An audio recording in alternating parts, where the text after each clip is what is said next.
Hey everybody, it's a Who Is Wednesday, and this month we've been focusing on cybercrime. And, well, one of the things I want to be able to share with you is some of the resources I follow. So, who are the cybersecurity resources to follow if you want to stay educated and ahead of the cyber criminals? Well, I'm going to share with you the ones I follow coming up next.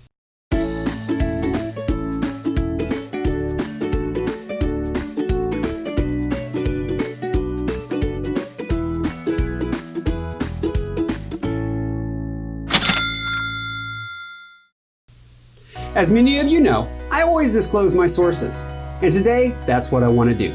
I'm going to give you what I consider to be the 3 top resources when it comes to the reporting, the education, and just top-notch quality of information that can be available for keeping you up to date with what is happening in the world of cybercrime. These are my top 3. Now, they're in no particular order, as putting them in a hierarchical order will kind of give me a headache. I like each one, and I like them for different reasons. But we're going to start off with Krebs on security, then Stickley on security, and finally, Frank on fraud. First, Krebs on security. Brian Krebs runs this one, and he's a journalist, an author, a speaker, even considered to be an investigative reporter. He is best known for his coverage of profit-seeking cybercriminals. From what I understand, he got his start after a computer worm locked him out of his own computer back in 2001. Now, Krebs is the author of a daily blog called KrebsOnSecurity.com, where you can go sign up and get that. It covers computer security and cybercrime. Highly recommend following his blog. If you are in the cybersecurity area, it's not uncommon at all to read an article from Brian long before it makes it to mainstream media. He doesn't hold back either. He puts everything out there. I can remember an article a few years back when he detailed information obtained from the dark web and from cybercriminals on how to commit electronic tax fraud. These articles and this information he had obtained gave step-by-step instructions, even named the specific banks to go to open online accounts for obtaining the ill-gotten funds.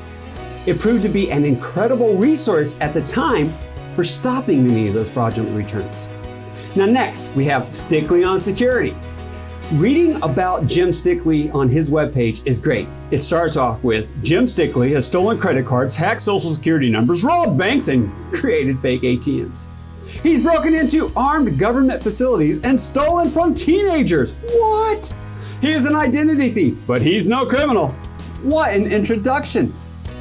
I've seen Jim speak in person, and he is very entertaining. Talks about he got started in cybersecurity from a very early age. Now, fortunately for all the victims involved, Stickley is a cybersecurity expert with over 25 years in the industry who works as more of a white hat hacker. And he works to be able to help corporations test their security. He's the type of hacker that uses his skill and his knowledge for the greater good. He works with news agencies in investigating security concerns and other media outlets that are interested in knowing just how easy it is to commit things like identity theft. His job is awesome as it gets because he gets to find security flaws before the criminals find them and warn people and organizations about what they can do to protect themselves. Now, over the past couple of decades, Jim has been involved in thousands of security services for financial institutions, Fortune 100 corporations, even legal firms, insurance companies, and healthcare facilities. You want to learn more from Jim, at least from his organization, then you can sign up for his blog. Just go to StickleyOnSecurity.com. He even has a section called Fraud Education Made Easy. Speaking of fraud, next we have Frank on Fraud. Now, Frank on Fraud is conducted by Frank McKenna, who is the co-founder and chief fraud strategist for an AI firm, Predictive, which is a company that focuses on solving application fraud for the lending industry. And I found Frank on Fraud, well, just by accident a few years ago, but I enjoy his articles because Frank is an advocate for fraud management, for fraud data scientists, and he's dedicated his career really to fighting fraud across the world, just like a lot of us try to do every day.